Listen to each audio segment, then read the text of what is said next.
Hello, everyone, and welcome to the Navhind Times Talk from the Heart. Today is a very special day for us, as with this episode, it marks our 100th event. We started organizing events since 2011. We started with workshops, went on to competitions, and in fact, the two competitions that we organized, the Spell Bee and the Goan Woman of the Year, were both hits. Sadly, due to the pandemic, we had to stop. However, 2 months down the line, we took to air, and with Goa 365, we began our talks. And we're happy to say today is our 100th event. To mark the special event, we wanted to do something special. We wanted a topic that would be very special. It is a topic that is not just special, but it is also very dear to my heart, and that's mental illness. A few years ago, I went through depression, and the depression was so bad that suicide and suicidal thoughts crossed my mind very often. Today, luckily, I'm out of it, but I know there are out there people who are suffering and who need help. To talk more about this, we have with us Dr. Viram Patel. Dr. Viram Patel has many titles and a lot of accolades, so I'm just going to read a little about him. A co-founder of Sangat, the mental health research NGO based in Goa, Dr. Viram Patel is a renowned psychiatrist and researcher. He is with the Harvard Medical School's Department of Global Health and Social Medicine. His career spans disciplines as varied as teaching, policy making, and writing for prestigious journals. In India, he serves on official panels, including the one that drafted the first mental health policy.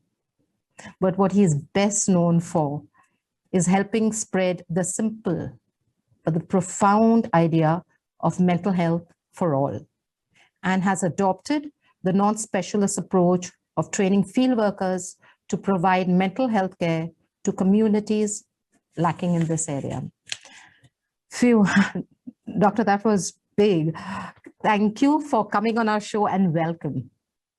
Dr. Patel. Well, thank you very much, Maria. Thank you very much for inviting me, and a big congratulations to the Navhind Times for this this important milestone of the 100th show of its kind. Thank you. Like I mentioned, Doctor, I suffered from depression for quite a number of years. And I did go to a psychiatrist. However, I had to stop. Firstly, because it was too expensive. I couldn't afford it. And secondly, I had this fear, what if my neighbors come to know about it? What would they say about me? The fear, that stigma was something that prevented me from going for further sessions. I think my healing would have been faster if I would have gone to a psychiatrist. So my question to you is, even though, we are more educated today, people's mindset has changed a bit, but that stigma associated with mental health is still there. Why is that so?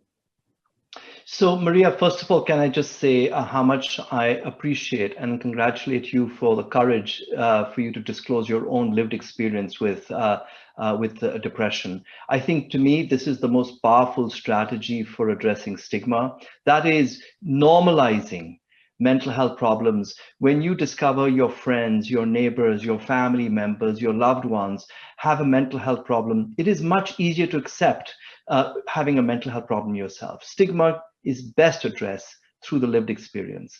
And so what I would like to see going forward is more and more people like you who have the courage to openly talk about their mental health problem in the kind of same way that you see people saying, doctor, I have diabetes, or I have hypertension. We need to normalize it to that very extent. I would say one more thing about stigma, which is the history of mental health care in India, like in many parts of the world, has been quite a grim history. Most mental health care used to be provided in mental hospitals. In fact, even today, that is the case. 80% of all psychiatric beds in India are in mental hospitals. These were mostly built during the Raj, during the colonial period. And until quite recently, they were closed institutions where people were often treated probably no worse than animals. Large numbers of people crowded into locked cells. Oftentimes, I visited some of these hospitals. They would be improperly dressed or even naked. And the only treatment they would receive would be very heavy doses of medication with a fair amount of violence and fear added to that. If that is the kind of care that people associate with mental illness, you can imagine why there's a lot of fear and shame attached to that. So we also need to reform the mental health care system so that it resembles any other healthcare, any other aspect of the healthcare system. How would you describe mental health? Because when we say mental health, the first thought, the first picture that comes in mind is pagal, piche, mental. What would you say is mental health? Well, you're absolutely right, Maria. This is, in fact, the biggest problem with conversations about mental health, which to my mind is a very positive personal asset. The problem is that it has been conflated with mental disorders, and especially the most severe mental disorders, and the way the mental health care system has actually addressed the needs of people with those disorders. I'd like to actually, read out literally what the World Health Organization in 2001 defined as mental health.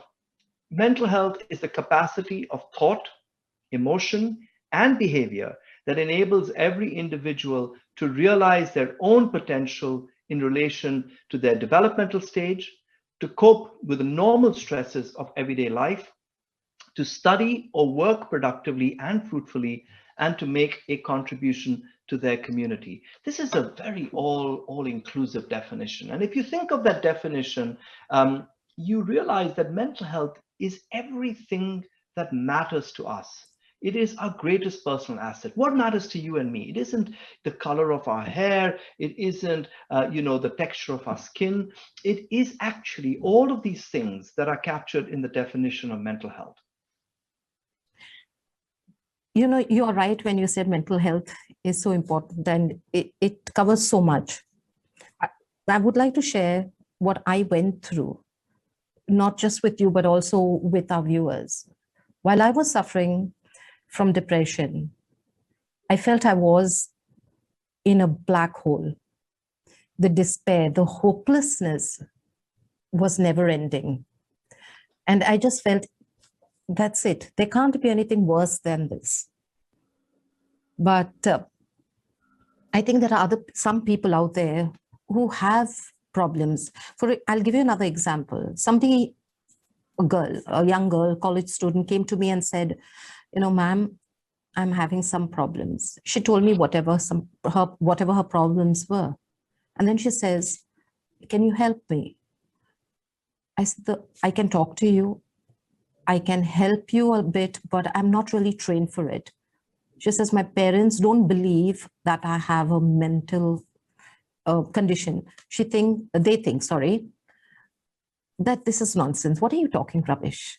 It is just stress of exams and so on and so forth. So how does one measure or know that, do I have a mental illness? Do I have a condition? Is there a test?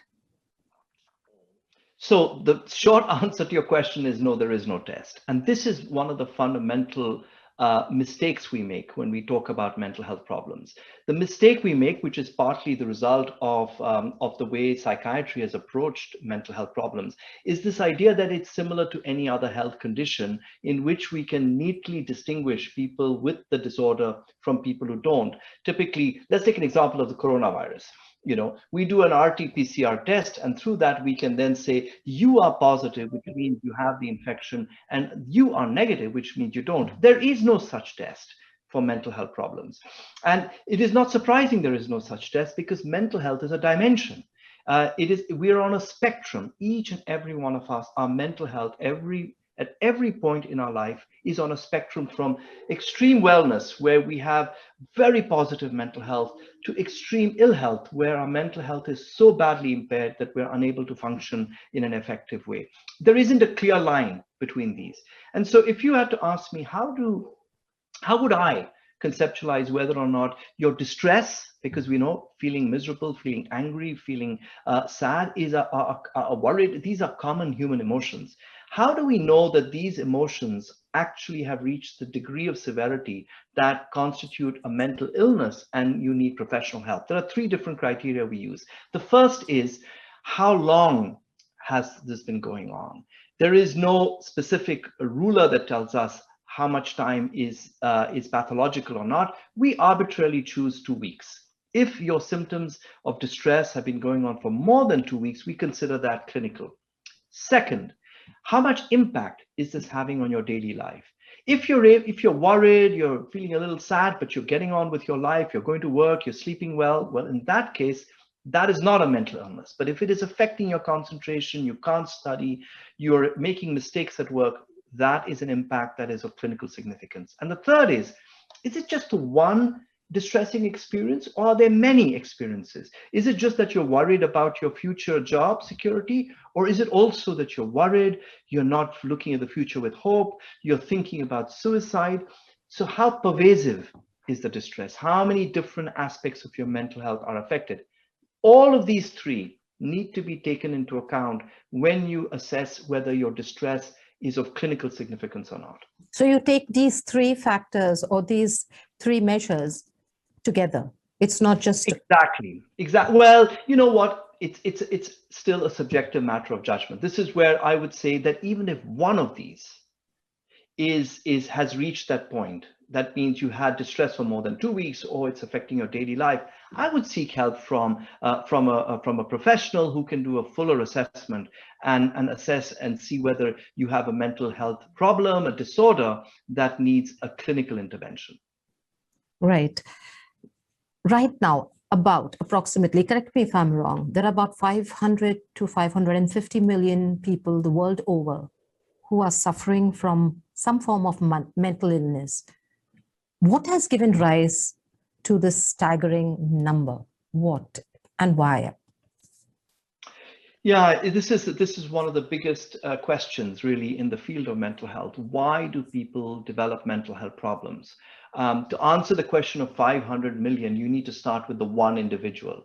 And what we know today, Maria, is that mental health problems are the result of a very unique interaction between your genetic vulnerabilities, the early life experiences you've had, especially in the first 2 decades of life, and particularly in the first few years of life. And then the third factor is what is going on in your life right now. So you can begin to see that any one or more of these factors can explain the emergence of mental health problems in adulthood. Most often, it's an interaction between these factors. There isn't a single answer to explain 500 million.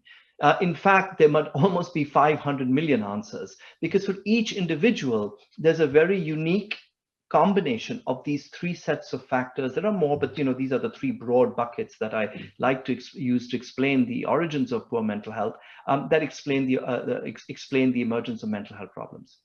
Yes. And of course, some of these point our ways to very effective preventive interventions as well. And so perhaps we can talk about that later.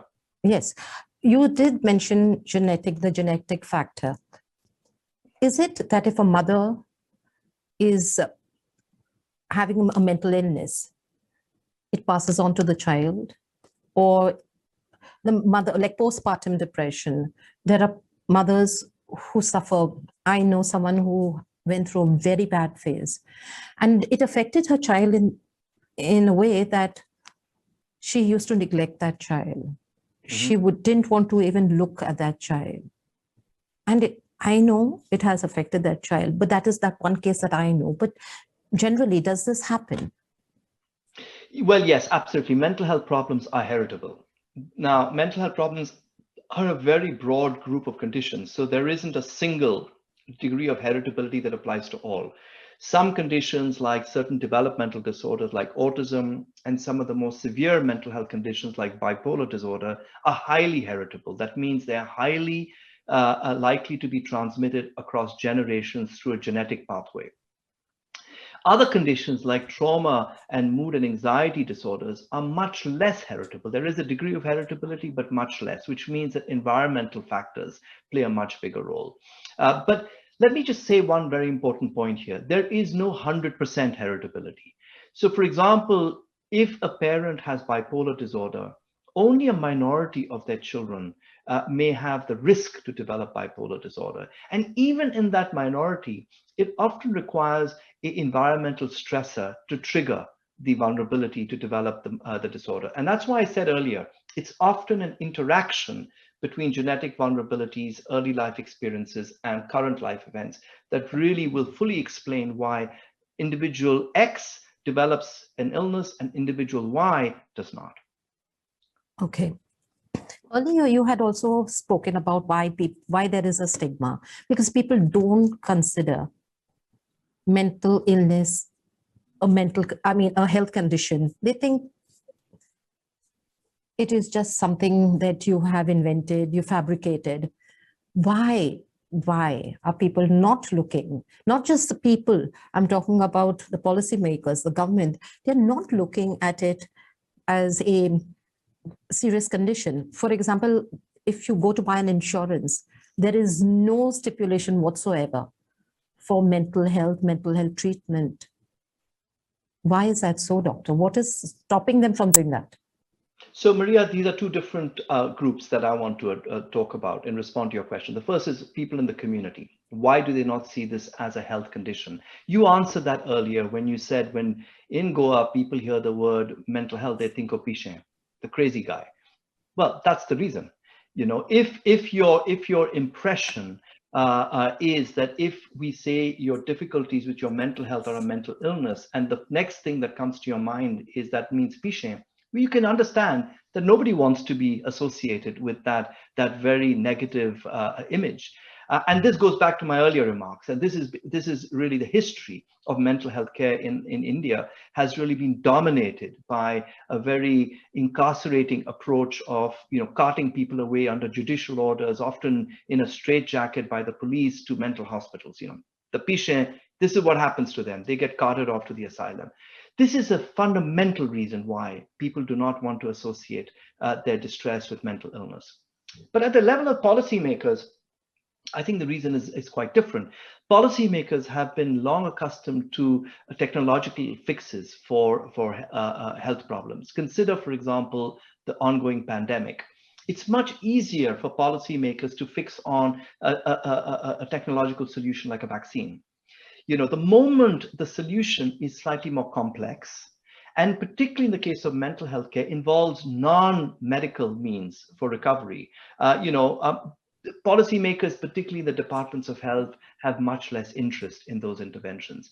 And in part, it's because of a very strong bias towards medical interventions within healthcare settings, which is why even when people talk about the mental health program in India, let's be honest, although they talk about all these other non-pharmacological interventions, psychological support, social support, actually 99% of the government's mental health program is focused on psychiatrists giving prescriptions for psychotropic drugs.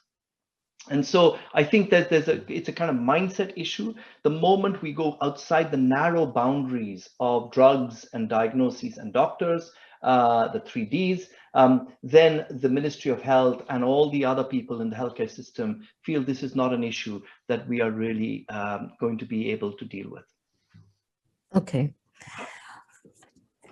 In your talks, in what you have written, a few articles that I've read, that you've spoken about, that the suicide rate is the most amongst youngsters. And this is not just in India. We are talking globally. What is it that that pushes these youngsters to enact like this? Or what makes them even think about it? So let me just clarify, the suicide rate in India is the highest among youngsters, but the suicide rate in many other countries is highest amongst older people. The important thing to remember is that no matter where you are in the world, if you look at young people and look at the causes of death in young people are the least likely to die in the life course. It's the healthiest phase of life. So almost all other causes of death are very rare in young people. The leading cause of death, whether you're in the US or India, is suicide. But if you look at the whole life course, in the US, most suicides occur in older adults, whereas in India, most suicides occur in young people.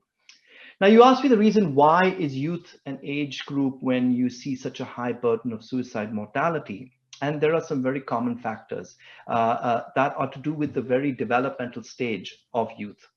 We now know that during this phase of life, which is really just about 8 or 9 years from the time you hit puberty till your early 20s, during this 10 years of life, you undergo more dramatic transitions than at any other comparable 10-year period of your life.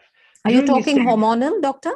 Well, many. So let's consider that as the first example, the sexual maturation. You move from being a child to becoming a fully sexually mature adult. But you also make many other transitions. You make social transitions in terms of your independence from your parents. You become more and more autonomous. You make transitions in education. You go from primary into secondary school and then into college. You make the transition from being a student to becoming a worker. You enter the workforce. So these are enormous social transitions you make. And the third thing I wanted to say, Maria, in the last 2 decades, we have also learned that the brain is undergoing very unique transitions in terms of neurodevelopment, something we didn't even know until 2 decades ago. So these forces, the hormonal physiological changes, the social changes, and the changes that are happening in one's brain coincide during these 10 years of life to create a heightened risk for the development of mental health problems. Right. So, doctor, is it true that usually a failed suicide attempt motivates the person to live and not to commit this act again or try this act again? Is it true? I mean, does that happen? It certainly is for individuals, but if I had to look at an aggregate level, that means if you looked at all people who attempt suicide, the risk of a repeat attempt is higher in this group than in the general population. But without any doubt, a significant number of people who attempt suicide do feel very relieved that in fact their attempt was unsuccessful, and often get a new josh, a new kind of newfound purpose to actually to be more hopeful for their lives. In today's day and time, depression is everywhere. So in these difficult times, how does one keep depression at bay? How do you keep your mind from thinking negatively and doing negative things? Okay, the first thing to do is to acknowledge that you do not have control on your thoughts, that your thoughts often have a life of their own. And so the very first thing to do is to be conscious and aware of your mental health. It's a little bit like this. If you suddenly felt a pain in your chest, you would immediately be aware of it. You need to similarly be aware of any changes in your mood, in your thinking, or in your behavior. Let me give examples. If you get constantly negative thoughts about tomorrow or the future, or your mood, you're constantly on edge, you're anxious or irritable, or you suddenly find that you're having extra alcohol every evening, which is your behavior, immediately be aware of it, that you're doing something or feeling something or thinking something that is not your usual self. Next, what happens when you get a pain in your chest? You immediately reach out to someone. You reach out to someone close to you. Do the same. The moment you acknowledge that there's something that you're concerned about your mental health, speak to someone. That alone can help the majority of people with distress find relief. Third, do something active in your life every single day. Be involved with something that is rewarding and pleasurable, whether it's taking your dog for a walk, whether it's doing push-ups at home, whatever it might be. It could be exercise, but it could also be some other activity. For example, just going to the shops. For me, for example, my most pleasurable activity is cooking. Whatever gives you pleasure, don't withdraw from those pleasurable activities. Fourth, Keep in touch with people close to you. Even right now, when we should all be staying at home in India, that doesn't mean you can't pick up the phone. It doesn't mean you can't get on a Zoom call like we're doing right now. It is physical distancing that we should be talking about, not social distancing. And I find a couple more things I wanted to say. I think it's really important to find some quiet time where you can disconnect from the media, from any screen, from the news, and to actually just reflect on the present. I find it very helpful to think about all the good things that happened every day, to write them down even, a little diary. These are the 2-3 good things. The good things don't have to be great things. It could just simply be, today I had a really great, wonderful conversation with my son, or I had a wonderful time taking my dog for a walk. I'm actually giving you examples from my personal life. So, just reflect. Some people like to meditate. I know my wife, for example, every day she does a 1-hour session of yoga, and I think it's helped her tremendously manage her own mental health through these very difficult times. And finally, if none of this helps, seek help. Seek help from a professional. It's never been easier. Thanks to the pandemic, one of the good things that's come out of the pandemic is that we now offer care on telemedicine much more openly and freely. You can access a therapist or a counselor or a psychiatrist no matter where you are in the world, no matter where the therapist is in the world. So reach out for help. There are so many websites through which you can do that. You said that, one good way of combating your negative thoughts, emotions, is to write it down. I suggested this to someone, and the person turned around and said to me, how can I write? Because the thoughts that are going on in my mind right now are only negative. So you want me to write that negative? Because then I'll be reading it and I'll be feeling worse. So what does one do in a situation like that? So important to remember that not all of these techniques, especially the writing down, everyone must do at exactly the same time in their illness. There are sometimes times in the illness when positive thoughts begin to return, and that is a good moment to actually begin the writing task.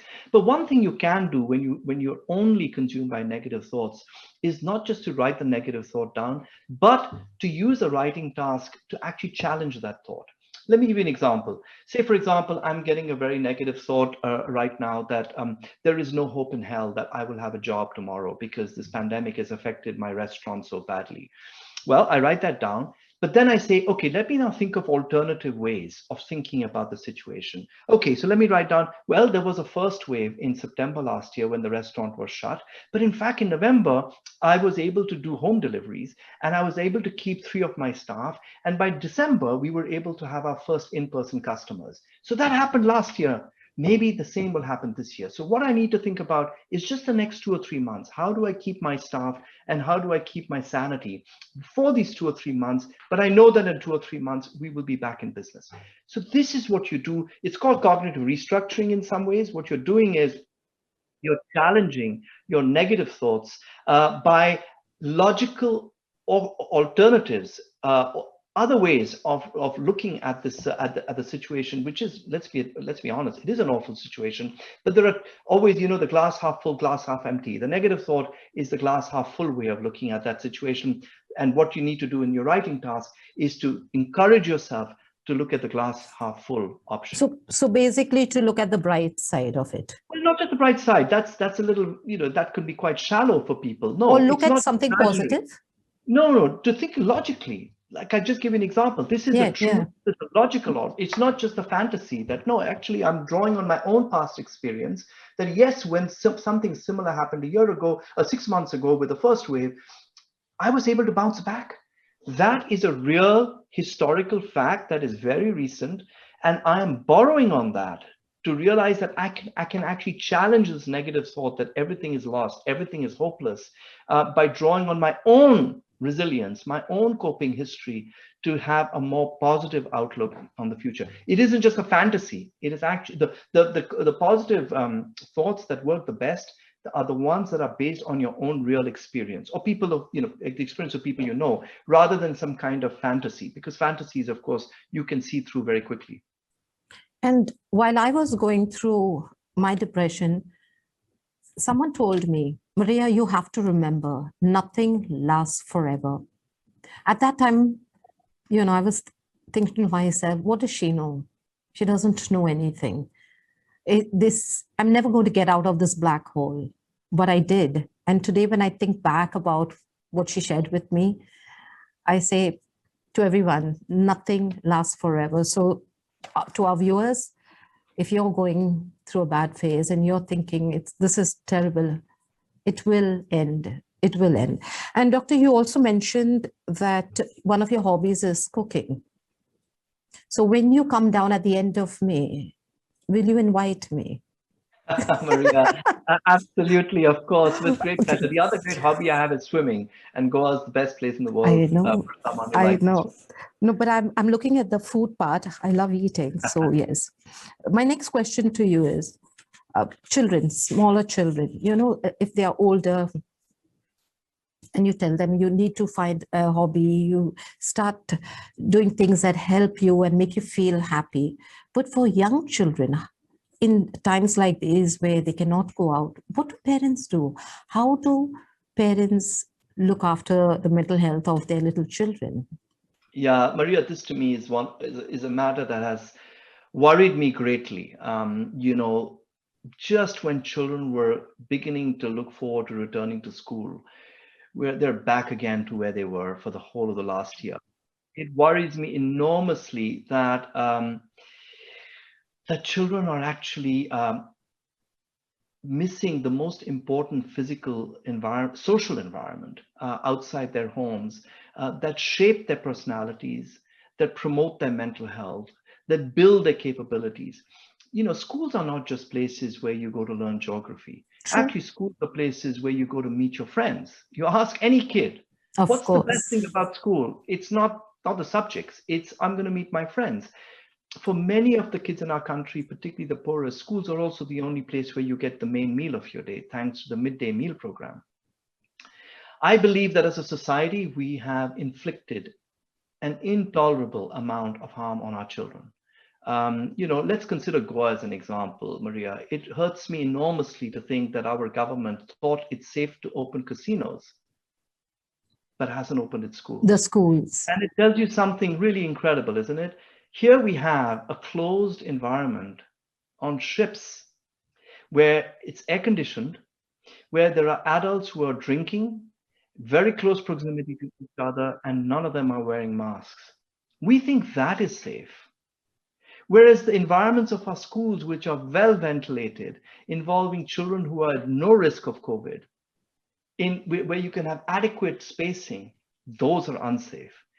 And it actually betrays in my mind, Maria, the fact that children are simply voiceless in our country. They're voiceless. We talk a lot about our culture valuing children. Actually, I think we don't.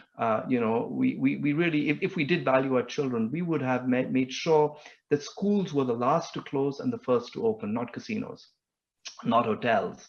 And I think that is what I would urge our policymakers to be thinking very, very aggressively. How can we reopen schools in a safe way? And something that really is a great advantage in our country is you can learn outdoors, because actually the weather is so conducive to outdoor learning. I hope that very much so the Goa government in particular, because that's my other home in the world, will reopen schools. We'll use the excellent climate of Goa to be able to do that in the open air, and when the monsoon comes, to do it under, we have enough time. We're only in April right now. We have enough time to prepare for this. Of course, we also have the vacation, which is, I guess is coincidental good timing for the kids. But I do believe that the most important policy initiative has to get people back to school. And of course, this is also very important for their parents, because for particularly women, let's be honest, the kid is at home.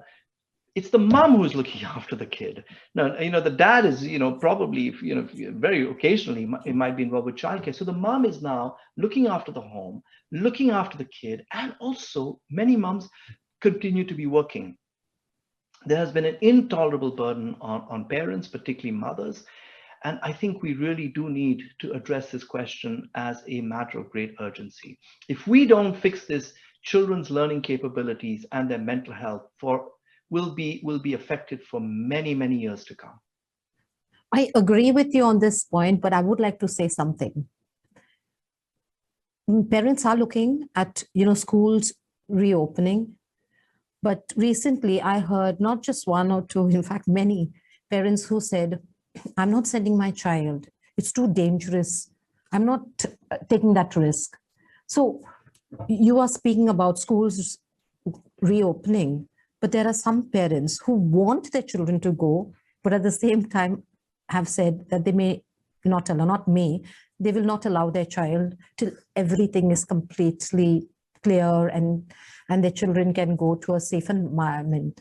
So just, letting you know some of the information and some feedback that I got when I spoke to some parents that, would you send your children? And they said, so just that. My next question to you is, what are the gaps or shortcomings that academic institutions need to bear in mind when they are reaching out, handling children with mental illnesses?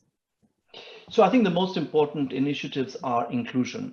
My colleague Percy Cardozo, who works with Sangat in Goa, has been doing remarkable work in schools in South Goa with the Beyond Boundaries program, where the whole emphasis has been to make sure that children with different needs, different abilities are not excluded from mainstream schooling.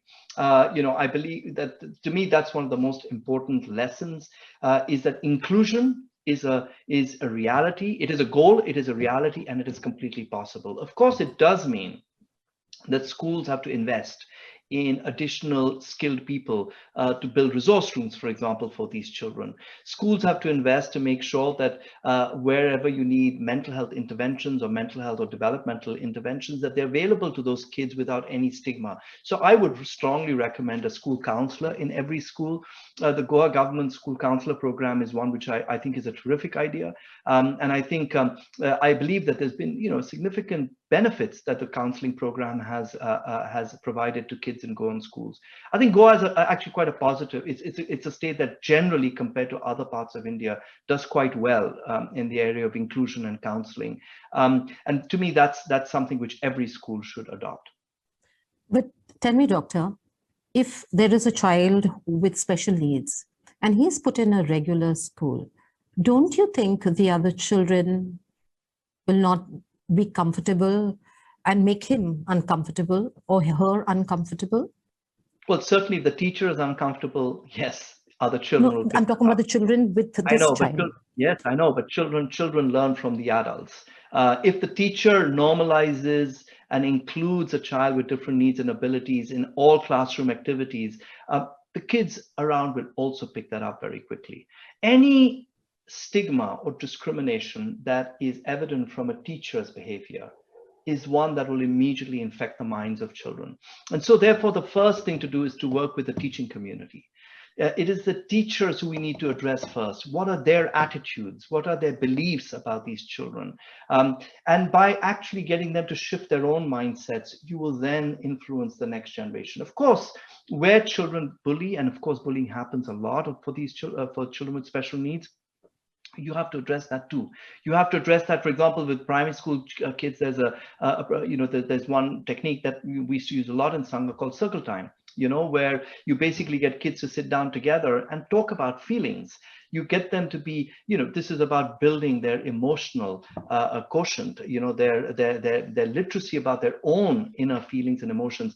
And this becomes a very useful opportunity to also talk about bullying, about excluding certain children because of personal characteristics, and why that is so hurtful and wrong.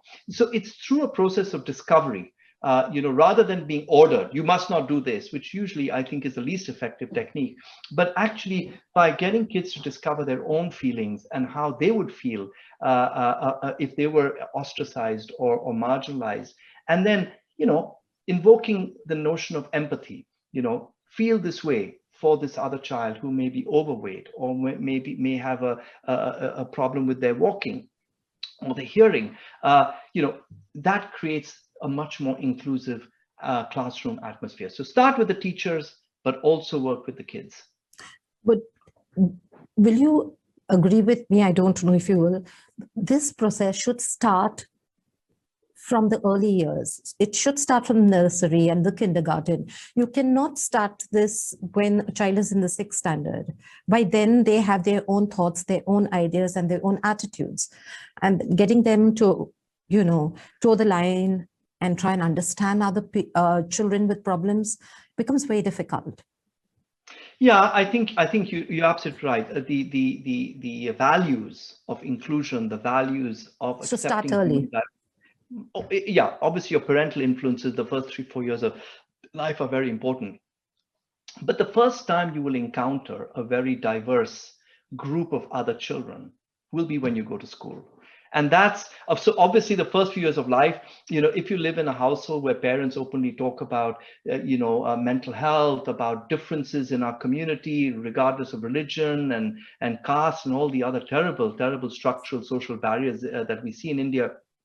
When you go to school, you'll be much more prepared to sit next to a child who comes from a different background. But there will be even other differences that your parents didn't prepare you for, which I think schools play a very important role to broaden those perspectives, the horizon of diversity in the mind of the child.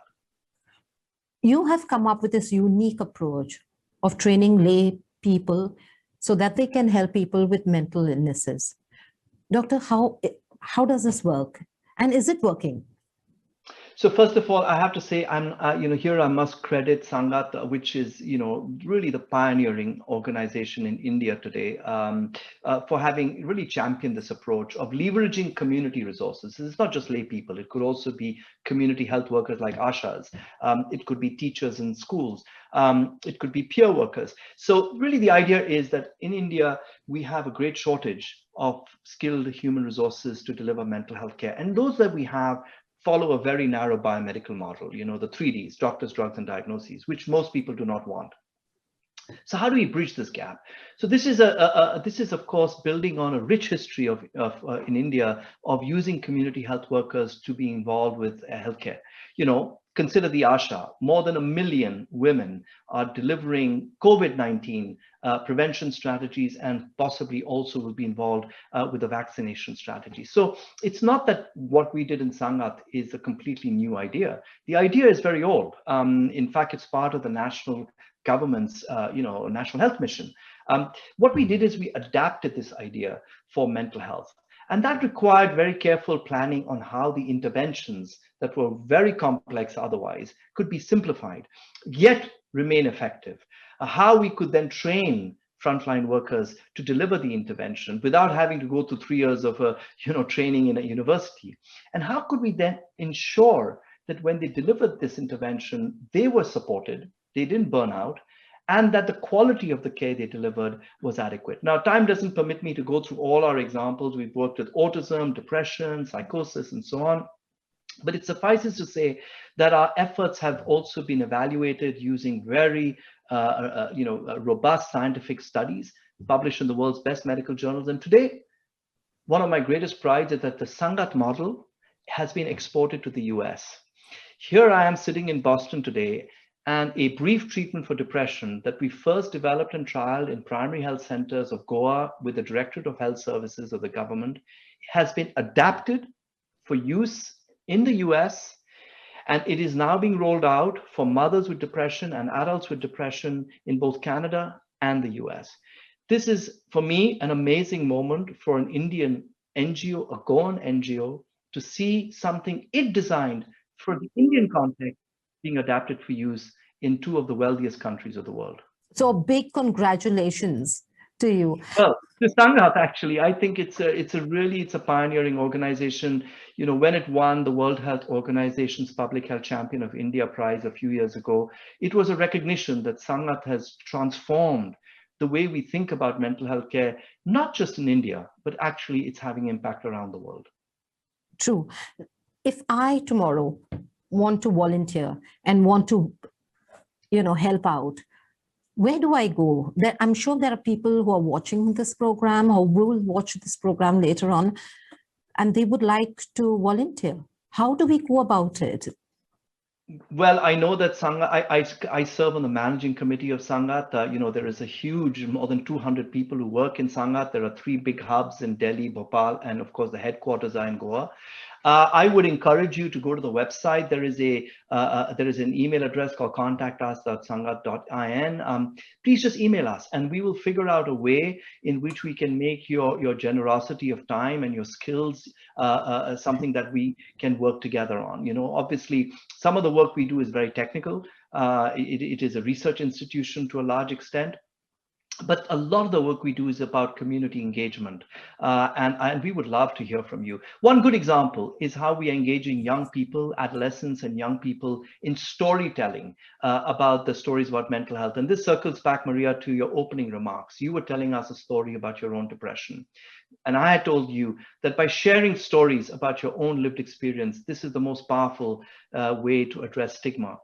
Sangat is engaged currently in a program to get young people to tell their stories by matching those young people with artists, for example, cartoon artists, video artists, and so on, to tell the stories in a way that is engaging, and then to place those stories on an online museum site called Man Mela. Just keep that in mind, manmela.org. Go and visit it, and you'll see the amazing 12 stories that are already on the website. I'm sure my colleagues would love to hear from young people who want to be part of that. I would love to tell my story, but if it's a cartoonist who's going to draw me, no, thank you. I'm just saying, and my last question, I know you are you have a very tight schedule. How can the government and other policy makers help in making mental health for all a reality? Well, let me give you the example of the government. One of the governments I worked most closely with, which is the Goa government. The Goa government has been our greatest partner. In fact, almost everything we've ever done has been with the Directorate of Health Services in particular, but also with Goa Medical College in some activities. Here's the thing, Maria. In partnership with the Goa government's DHS, we are now almost poised to make our brief depression intervention that I told you has been adapted for use in the US available through every of 24 primary health centers in Goa. Along with them, we are also looking at seeing about how community engagement can actually increase demand for depression care, as well as improve the outcomes. This is an amazing initiative. It's funded by the US government's National Institute for Health, which is the world's most prestigious medical research funding body. And I must thank the DHS and the Ministry of Health for their generosity in this partnership. Over the next 4 years, this will mean that everyone who lives in these 24 primary health center catchment areas will have access to one of the most effective psychological treatments for depression. And this is a great example of what the government can do. Thank you very much, Doctor. I think that's great news for people who are having problems. I wish this was there when I had my problems. I would have got treatment early and got better, and I would have interviewed earlier. Thank you, Maria. Thank you very much. Thank you. I'm looking forward to returning home to Goa at the end of May. And again, congratulations on this 100th event, and wish you all and all my friends in Goa safety in the very, very difficult weeks ahead as we navigate the second wave. Thank you so much. Thank you again. It was really great speaking with you. And I'm sure our viewers, you will have a lot of volunteers. After hearing you speak, you will have volunteers, and we would love to work with you, with Sangat, and make this world a better place, actually. So God bless, and thank you again. Thank you, Maria. Bye-bye. Bye. To all our viewers, thank you for watching.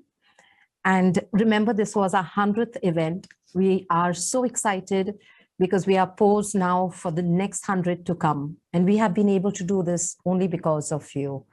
So please give us your feedback, participate, and view our programs, because we cannot do it without you. Again, a big thank you to everyone. Bye.